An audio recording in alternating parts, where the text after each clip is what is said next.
Now, we're going to put the oil pressure gauge in. Done. Not quite. So basically, we've got our sending unit right there. This little guy, maybe that guy. Now, ideally you would have both the sending unit and the pressure gauge hooked in with a T, but I don't have a T that will actually thread into that because all of these are 1/8, I believe, on the small block Chevys. At least this one is. So I need all 1/8 fittings, one male and then 2 female.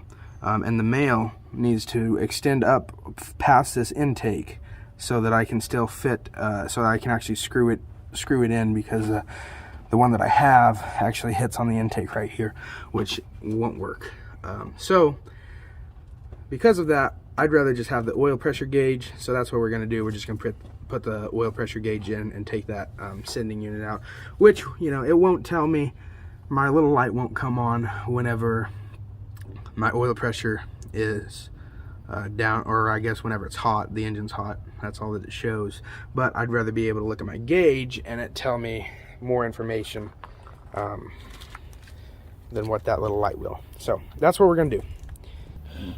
All right, so real quick, we're going to, because we're using this copper tube over the plastic, the benefits of the copper are, one, you don't really have to worry about it melting like you do this plastic. Two, you well, I guess that's pretty much the only benefit. But with this one, You can see if there's actual oil in there. yeah, you can see if there's actual oil in here, I guess, but you would see that on your gauge. So we're going to run this one through here, because I have a feeling with this copper one, once we bend it, that's going to be the position that it's at, and I don't want to crush it or crinkle it. This one, the reason I didn't end up using it at first was because it has factory seams put in here from where a machine has come through and clamped down on it. So that won't work. The camera's on this side. There we go. So that's why I went ahead and got a new one, and because of that, we'll go ahead and switch over to copper anyway. So basically, you need to find yourself a little hole in your firewall and run it through, which is what I'm about to do with this one. I just want to make sure that this will actually work through this hole, rather than going ahead and bending that copper tube to the parameters of this hole. Okay.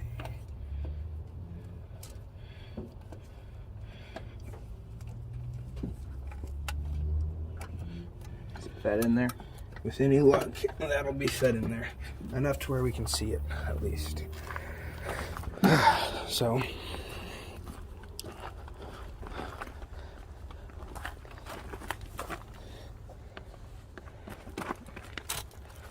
yeah, I got it. Don't mind me just getting in your way here. That's fine. Right here.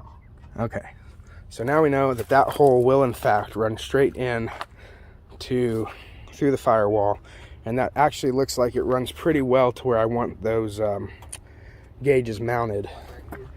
Huh? It'll be over right underneath the radio area.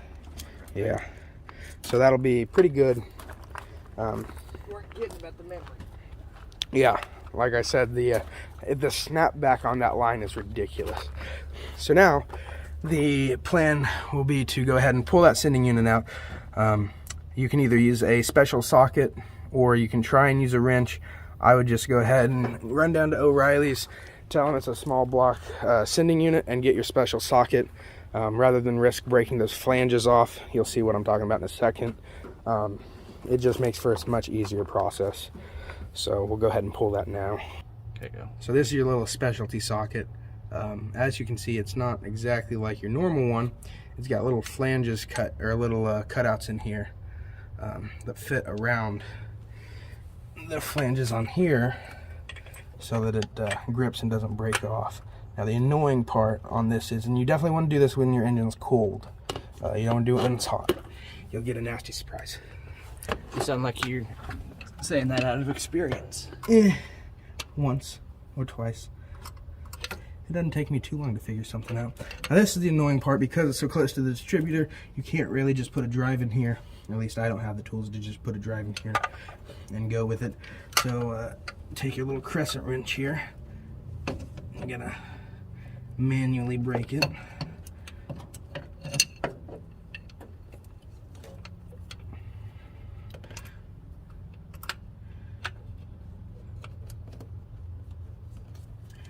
There we are. Try and see if I can get a better shot from this side. Nope, not even. Well, maybe. And you just, this should just be on there hand tight, or about a quarter turn, half turn more than hand tight. You don't want to risk stripping any of the threads in your intake here. Right. Yeah, I can see squat. You have to take it out by hand. Okay. Now, if you put if anti-seize was applied like it should be, that should come out relatively easy. You can see our anti-seize right there. And we'll go ahead and put anti-seize on the next one, on our gauge. This way we can get it out if we need to. You know, in case I ever find a T to actually house both the sending unit and the gauge. Okay, so we've got our ferrule in there. The ferrule actually goes in tapered side to taper side, which makes sense. So, and then this, you're going to want your wire pushed all the way up. Okay. Now luckily someone did some thinking and decided that they could do two different sizes for this. So you can use the same wrench kit, which is nice. So you want to hold that in as far as it'll go, and then crush that down. Keep in mind, be mindful that you don't want to bend your wire or your tube.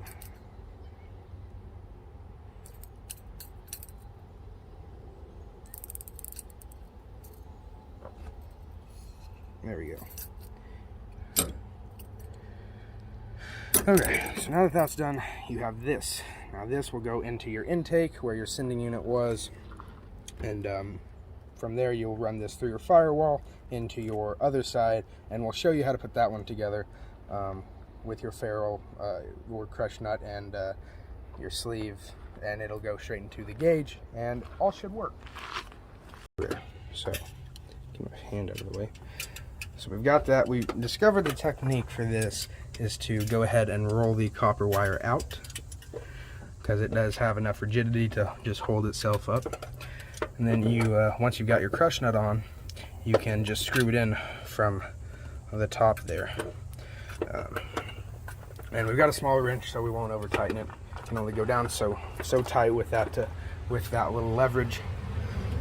And then from there, we'll unravel that a little bit more and run it back into the firewall, and then it should be good to go.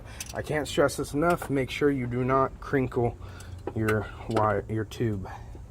Won't be a good day. And this one, How tight you want that? I don't know if we showed it, but it was crinkled when it came. So anyway, how tight? You don't need it super tight. It just hand tight, really.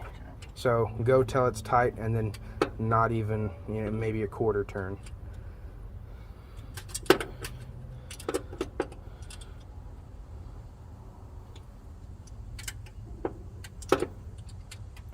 There's definitely something you don't want to force heavily. Okay. All right, good to go? Yep. Okay, so now we'll go ahead and run that back. I'll film it.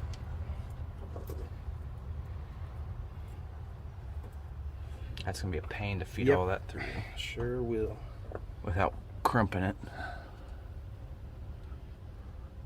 Which I guess we can cut the excess off once we have it inside the We won't need firewall. all of this, but we definitely don't want to crinkle it any more than. Well, that's gonna be a pain. Yep, sure will. See, this is the bad part about the copper wire over, or the copper tube over the plastic. But the plastic melts so easy that it's really not the most viable option either, in my opinion. You want me in there pulling it? No, it's pretty stiff. It'll just feed.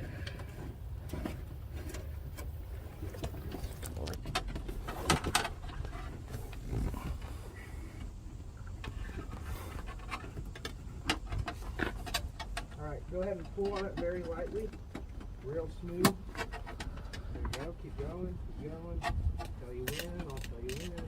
A little more, there you go. You got enough to put the gauge in the back seat? All the way in the back. Might not be such a bad thing. The passengers can see when you blow up your engine. Yeah, okay. Yeah, I didn't want that going up there and the wiring and shorting something out. All right. So now, the fun part.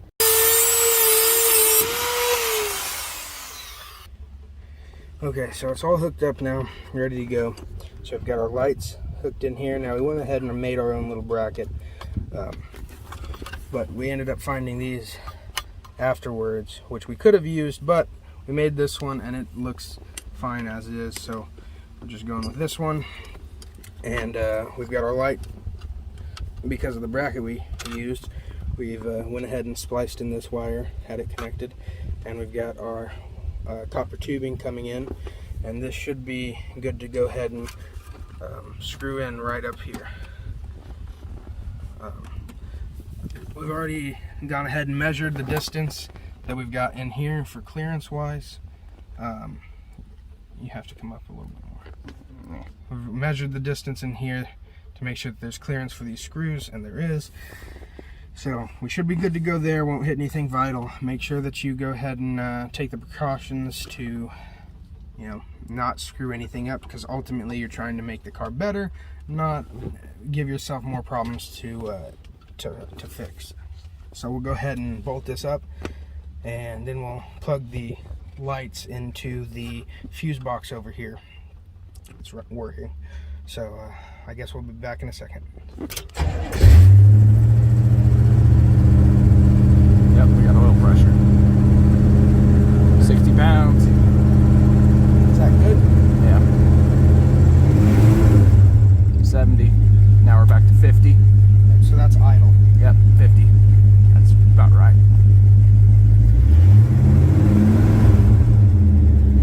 So good to go. And is there any leaks in here? I don't see any. Nope. We're good. Filming.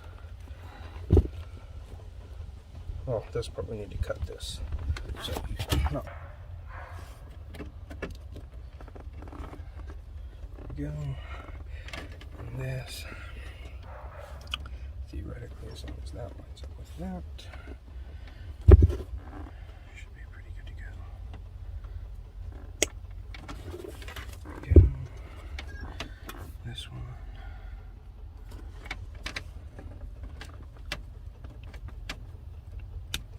Okay. Take that. They're back. Yep. Okay. You gonna use a connector on that, or just stick it straight in the fuse box? Stick it straight in the fuse box. Okay. Come on. There we go.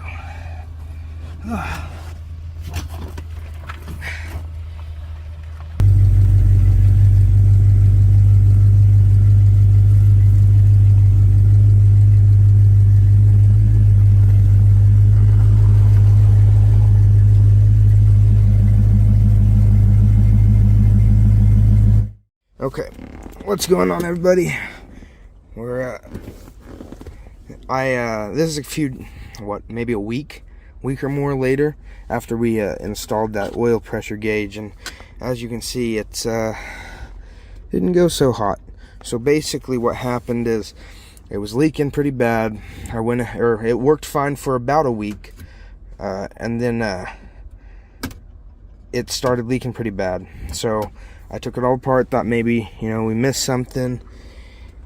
Maybe I didn't get a fitting on right, or maybe, whatever. Anyway, took it all apart. Nothing was loose. So I thought, all right, well, that's strange. Nothing's loose. And then I put it all back together, and then I drove around with it for about another 2 days, maybe. And then I noticed the gauge itself actually had started to fill with oil.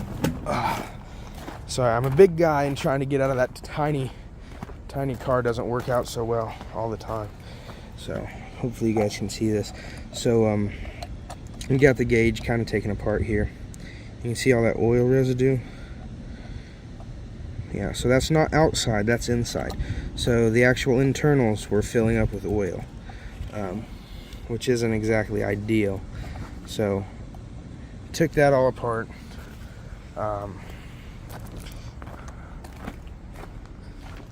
Got that draining out, but basically the moral of the story is sometimes it's not always your fault.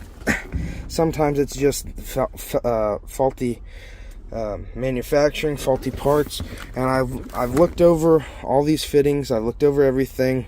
I've watched a bunch of other videos. I've called people directly, asking them how they installed theirs, and according to everything that I've gathered, how I did it is pretty accurate to how you're supposed to do it.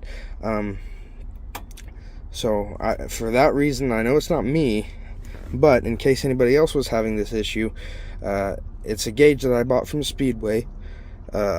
Now they are going to go ahead and send me a new one. They said it was defective if it's filling up with oil. So all in all, defective gauge, but hopefully we'll have this thing back up and running. And I believe they said they ship it out, and after they fill the order, it ships out in 2 days. So that should be pretty quick customer service. Called them, no issues. So good on Speedway for fixing it. It sucks that it has to happen at all, but there's always bad lemons. That's just how life works. And if that's the worst thing that goes wrong with doing these cars, then you've had a pretty good day, at least from what I've gathered. So yeah, I just wanted to kind of throw that in. You know, it's not always your fault. Sometimes even when you do things the right way, it still goes wrong. Nothing you can do about it. Just embrace it and carry on. But that's it for me. Hopefully we'll get a few clips of it working to throw in maybe. But all I'll say is it's a good thing I have black carpet. Otherwise those oil stains might not be so hidden. But alright, take care. What's up, everybody?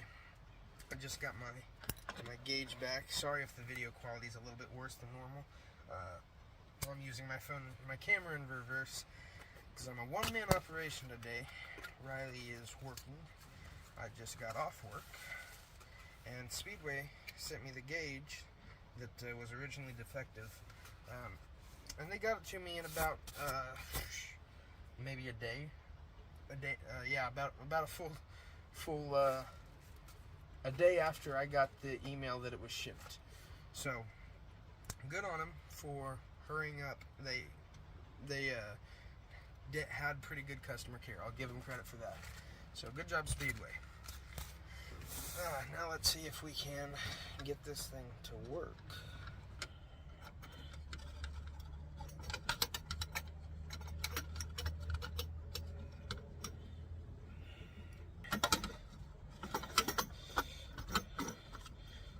Let's throw our light in there.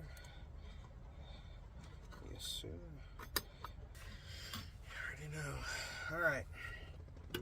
So now, the moment of truth.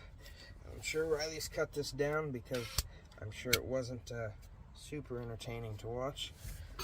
But now we'll go ahead and hook this in. Parts.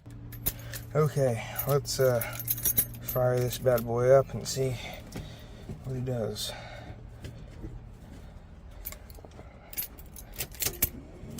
Light works. And I can see there's already oil in it. See that little spot down there? That's what the other one looks like. I don't know. We'll see how it goes. Maybe it works, maybe it doesn't. Maybe it's not oil. What are the chances of it really not being oil? Time will tell. I'll do an update on it so that we can try and find out for sure.